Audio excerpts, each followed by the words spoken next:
Sahabat alam niaga yang berbahagia, pada akhir-akhir ini banyak perselisihan pendapat mengenai apakah Prabu Siliwangi seorang muslim ataukah bukan. Ada satu pihak yang mengatakan bahwa Prabu Siliwangi bukan seorang muslim, sedangkan pihak yang lain juga mempertahankan pendapatnya bahwasanya Prabu Siliwangi adalah seorang muslim. Pendapat-pendapat tersebut tentu didasari oleh berbagai alasan yang dimiliki oleh para pihak tersebut. Untuk lebih jelasnya, mari kita bahas pendapat-pendapat tersebut.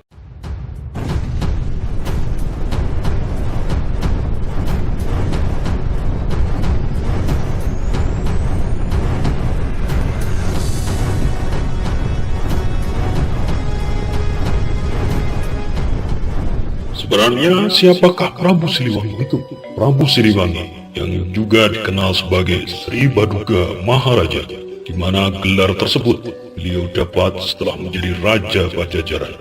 Prabu Siliwangi bertahta di Kerajaan Pakuan Pajajaran sejak 1482 sampai dengan 1521 Masehi. Sri Baduga Maharaja memimpin Pajajaran selama 39 tahun. Prabu Siliwangi adalah anak dari Prabu Dewa Niskala, putra dari Prabu Niskala Wastukancana dari Permaisuri Mayangsari. Saat kecil, Prabu Siliwangi memiliki nama Jaya Dewata, yang merupakan putra mahkota kerajaan Galuh Kawali. Saat remaja atau ketika bujangan, Prabu Siliwangi dikenal atau memiliki nama Pamanah Rasa. Saat itu Prabu Siliwangi masih mencari jati dirinya. Kemudian penyebutan nama Prabu Siliwangi ini sudah tercatat dalam Kropak 630 sebagai lakon pantun. Naskah ini sendiri ditulis pada 1518 Masehi saat Sri Baduga Maharaja masih memimpin kerajaan Pajajaran.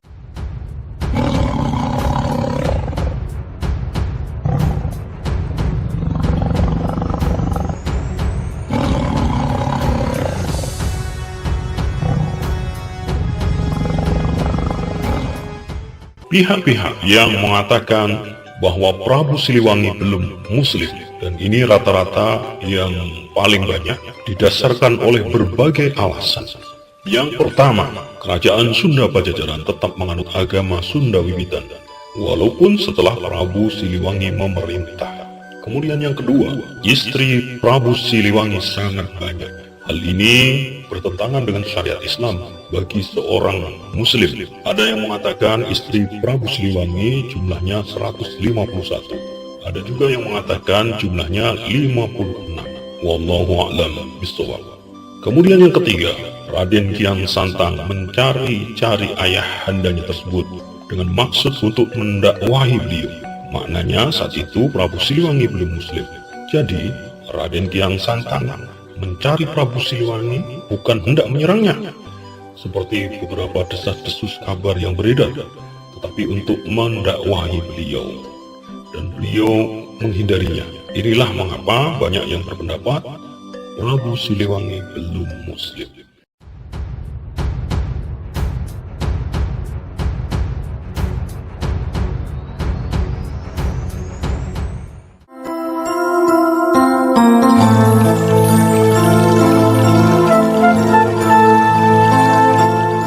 Kemudian pihak-pihak yang mengatakan bahwasanya Prabu Siliwangi sudah muslim itu didasari juga oleh berbagai alasan.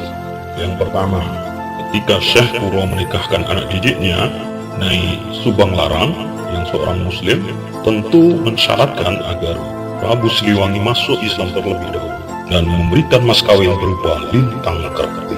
Dari pernikahan Prabu Siliwangi dan Nyai Subang Larang, lahirlah dua putra dan satu putri, yakni Pangeran Walang Sungsang, Dewi Rara Santang, dan Raden Kian Santang. Ketiganya mendapatkan pendidikan agama dari sang ibu.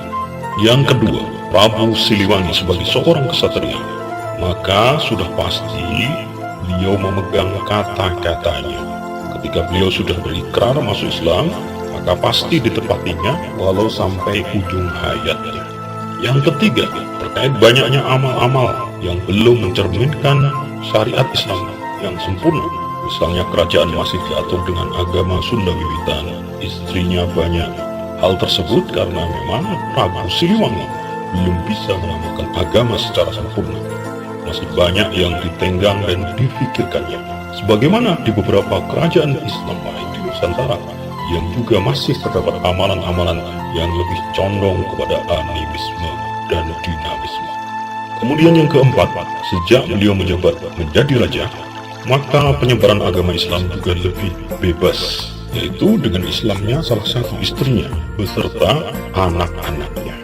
Kemudian yang kelima, para pengikut setia Prabu Siliwangi, yang salah satunya dikenal sebagai suku Baduy, yang sampai saat ini masih menganut agama kepercayaan Sunda Wiwitan, diberi wasiat hanya boleh pindah agama menjadi agama Islam saja, tidak agama yang lain.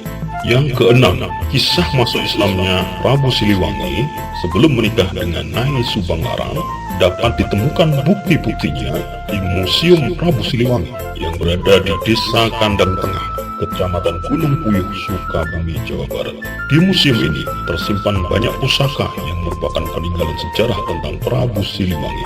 Berikut ini terdapat 4 bukti nyata kalau Prabu Siliwangi telah memeluk agama Islam. Yang pertama, Kitab Swasit. Keterangan bahwa Prabu Siliwangi telah memeluk agama Islam itu terdapat dalam bab ke-17 pada Kitab Swasit yang pertama.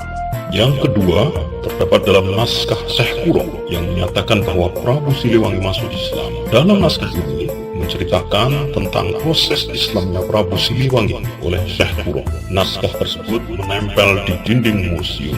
Bukti yang ketiga adalah prasasti syahadat Prabu Siliwangi.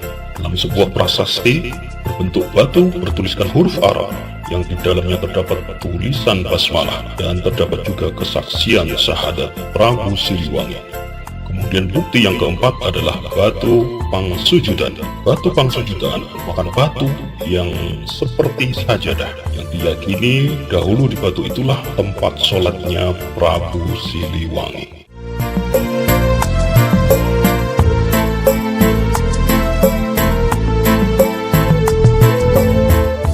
Demikianlah sahabat alam niaga yang berbahagia, dua pendapat yang menyatakan bahwasanya Prabu Siliwangi sudah muslim atau belum muslim. Wallahu a'lam bishawab.